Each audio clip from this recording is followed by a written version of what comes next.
চাহিদার পাশাপাশি লাভের পরিমাণও বেশি, তাই নড়াইলে বাড়ছে সূর্যমুখীর চাষ। কম খরচে অধিক উৎপাদন হওয়ায় কৃষকদের মাঝে এ তেলবীজ চাষে বাড়ছে আগ্রহ।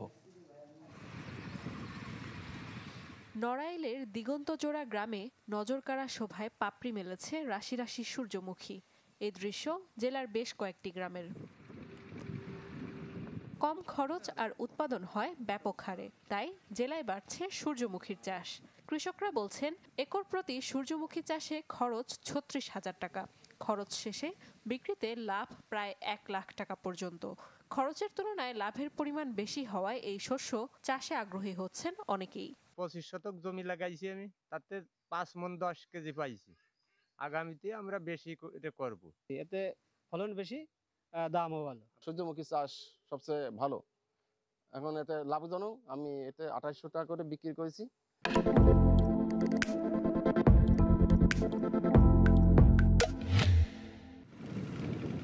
কৃষি বিভাগ বলছে, গত বছর ৯০ হেক্টর জমিতে সূর্যমুখীর আবাদ হয়েছে, আর এ বছর ১১০ হেক্টরে।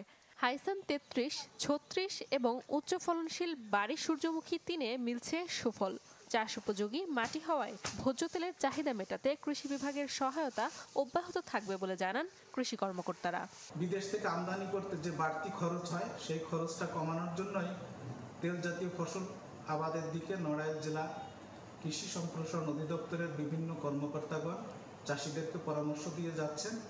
সেজন্যই যে সকল জমিতে কিছুই হয় না, সেখানে সূর্যমুখী চাষ করে অনায়াসেই এই রবি মৌসুমে একটি বাড়তি ফসল ঘরে তুলতে পারে। চলতি বছর নড়াইলে সূর্যমুখীর উৎপাদন লক্ষ্যমাত্রা ধরা হয়েছে ৩০০ metric ton. Desk report, channel 24।